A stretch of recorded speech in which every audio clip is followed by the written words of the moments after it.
बोलो गणपति भगवान की जय। तो आप सभी को अहोई अष्टमी की ढेर सारी शुभकामनाएं एवं बधाइयाँ। माता रानी आपके मेरे हम सभी के संतान को दीर्घायु दे और उन्हें अच्छी बुद्धि दें, उन्हें तरक्की दें। और तो आइए सुनते हैं अहोई अष्टमी की व्रत कथा। एक नगर में साहूकार रहा करता था। उसके 7 लड़के थे।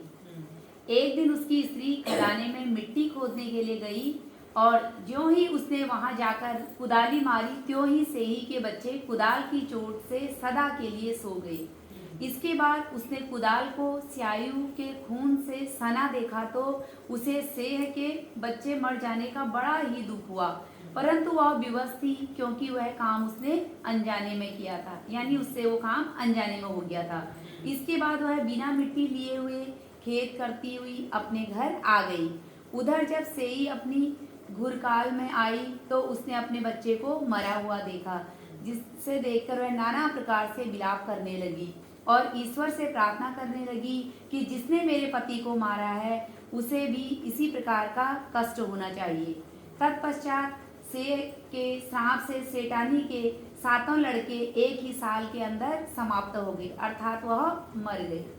इस प्रकार अपने बच्चों को असमय काल के मुंह में समाये जाने पर सेठ सेठानी इतने दुखी हुए कि उन्होंने किसी तीर्थ पर जाकर अपने प्राण गवा देना उचित समझा।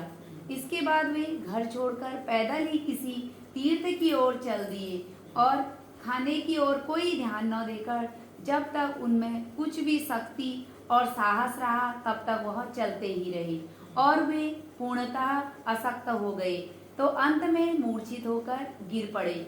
उनकी दशा देखकर भगवान करुणा सागर ने उनको मृत्यु से बचाने के लिए उनके पापों का अंत किया और इसी अवसर में आकाशवाणी हुई कि हे सेठ, तेरी सेठानी ने मिट्टी खोदते समय ध्यान न देकर सेह के बच्चे को मार दिया।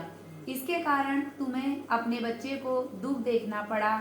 यदि अब पुनः घर जाकर तुम मन लगाकर गौ की सेवा करोगे और अहोई माता अजक्ता देवी का विधि विधान से व्रत आरंभ कर प्राणियों पर दया रखते हुए स्वप्न में भी किसी को कष्ट नहीं दोगे तो तुम्हें भगवान की कृपा फिर से प्राप्त हो जाएगी और संतान सुख तुम्हें फिर से मिलेगा। इस प्रकार आकाशवाणी सुनकर सेठ सेठानी कुछ आंसवित हो गए और भगवती देवी का स्मरण करते हुए घर को चले आए। इसके बाद श्रद्धा भक्ति से न केवल अहोई माता के व्रत अपितु गौ माता की सेवा करना भी आरंभ कर दिया तथा जीवों पर दया भाव रखते हुए क्रोध और द्वेष का स्वतः परित्याग कर दिया। ऐसा करने के पश्चात भगवान की कृपा से वे सेठ सेठानी 7 पुत्र वाले होकर अगणित पौत्र सहित संसार में नाना प्रकार के सुखों को भोगकर स्वर्ग को चले गए। और इस कहानी से हमें ये शिक्षा मिलती है कि बहुत सोच विचार के बाद भली प्रकार निरीक्षण करने पर ही कार्य का आरंभ करो और अनजाने में भी किसी प्राणी की हिंसा मत करो। गौ माँ की सेवा के साथ साथ अहोई माता अजक्मा देवी भगवती की पूजा करो।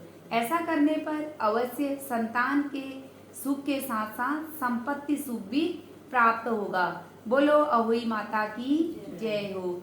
अहोई माता की दूसरी कहानी। एक साहूकार था जिसके 7 बेटे थे, 7 बहनें तथा एक बेटी थी। दिवाली से पहले कार्तिकवदी अष्टमी को 7 बहुएं अपनी इकलौती नंद के साथ जंगल में खदान से मिट्टी खोद रही थी। वही स्याऊ माता बोली कि अब मैं तेरी को बांधूंगी। तब नंद अपनी 7 भाभियों से बोली कि तुम मेरे बदले कोई अपनी को बांध लो। अब भाभियों ने कोक बंधवाने से इनकार कर दिया, परंतु छोटी भाभी यह सोचने लगी यदि मैं कोक नहीं बांधूंगी तो सासू जी मेरे से नाराज हो जाएंगी। ऐसा विचार कर ननद के बदले छोटी भाभी ने अपनी कोक बंधवा ली। इसके बाद उसने जो भी लड़का होता ऐसा विचार कर ननद मतलब उसका जो भी लड़का होता वह बाद में मर जाता। एक दिन उसने पंडित जी को बुलाकर पूछा, मेरी 7वें दिन संतान क्यों मर जाती है? तब पंडित जी ने कहा, तुम सुरही गाय की पूजा किया करो। सुरही गाय स्याऊ की भावली है, वह कोख छोड़े तब तेरा बच्चा जिएगा। इसके बाद से वह बहू प्रातः काल उठकर चुपचाप सुरही गाय के नीचे सफाई आदि कराती। गौ माता बोली कि आजकल कौन मेरी इतनी सेवा कर रहा है, सो आज मैं देखूंगी। गौ माता खूब तड़के उठी, क्या देखती है कि एक साहूकार के बेटे की बहू उसके नीचे सफाई आदि कर रही है। गौ माता उससे बोली, क्या मांगती है? तब साहूकार की बहू बोली, श्याऊ माता तुम्हारी भाईली है और उसने मेरी कोख को बांध रखा है, सो मेरी कोख खुलवा दो। गौ माता ने कहा, अच्छा। तब तो गौ माता समुद्र पार अपनी भाईली के पास उसको लेकर चली। रास्ते में बहुत ही धूप हो रही थी, सो वे दोनों एक पेड़ के नीचे बैठ गई। थोड़ी देर में एक सांप आया और उस पेड़ पर गरुड़ पंखनी पक्षी का बच्चा था और उसको वह डसने लगा।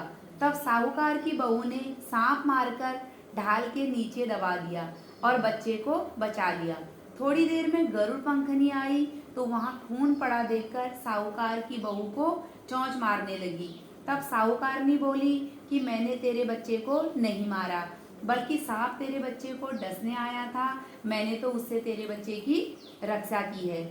यह सुनकर गरुड़ पंखनी बोली कि मांग, तू क्या मांगती है? वह बोली, 7 समुंदर पार स्याऊ माता रहती है, मुझे तू उसके पास पहुंचा दे। तब गरुड़ पंखनी ने दोनों को अपनी पीठ पर बिठाकर स्याऊ माता के पास पहुंचा दिया। स्याऊ माता उसे देखकर बोली, आ बहन, बहुत दिनों के बाद आई है। फिर कहने लगी, बहन मेरे सिर में जूं पड़ गई है। तब सुरही के कहने पर साहूकार की बहू ने सलाई से उसके जुएं निकाल दिए। इसी पर स्याऊ माता बहुत ही खुश हो गई, यानी प्रसन्न होकर बोली कि तूने मेरे सिर में बहुत सलाई घेरी है, इसलिए तेरे 7 बेटे और 7 बहुएं होंगी। वह बोली, मेरे तो एक भी बेटा नहीं है, 7 बेटे कहाँ से होंगे? स्याऊ माता बोली, क्यों, क्या बात है? तब वह बोली, मुझे वचन दे तो बताऊं।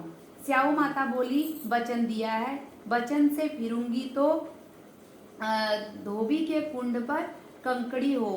तब साहूकार की बहू बोली, मेरी कोख तो तुम्हारे पास बंद पड़ी हुई है। यह सुनकर स्याऊ माता बोली कि तूने तो मुझे ठग लिया है, मैं तेरी कोख खोलती तो नहीं, परंतु अब मुझे खोलनी पड़ेगी। जा मेरे घर, तुझे 7 बेटे और 7 बहुएं मिलेंगी। तू जाकर उजमन करिए, 7 अहोई बनाकर 7 कढ़ाई करिए। यह लौटकर घर आई तो देखा कि 7 बेटा 7 बहुएं बहुत ही खुश हो रही हैं। उसने 7 अहोई बनाई, 7 उजमन किए तथा 7 कढ़ाई की। दिवाली के दिन जेठानियां आपस में कहने लगी कि जल्दी जल्दी धोके पूजा कर लो, कहीं छोटी बच्चों को याद करके रोने लगे। थोड़ी देर में उन्होंने अपने बच्चों से कहा कि अपनी चाची के घर जाकर देख आओ कि आज वह अभी तक रोई क्यों नहीं है। बच्चे ने जाकर कहा कि चाची तो कुछ मार रही है, खूब उजमन हो रहा था। यह सुनते ही जेठानियां दौड़ी दौड़ी घर आई और जाकर कहने लगी कि तूने कोख कैसे छुड़ाई? वह बोली, तुमने तो कोख बदवाई ही नहीं थी, सो मैंने कोख बदवा ली। अब स्याऊ माता ने कृपा करके मेरी कोख को खोल दी है। स्याऊ माता ने जिस प्रकार से उस साहूकार की बहू की कोख खोली, उसी प्रकार हमारी कोख भी खोलिए। कहने वाले तथा सुनने वालों की भी तथा सब परिवार की कोख खोलिए।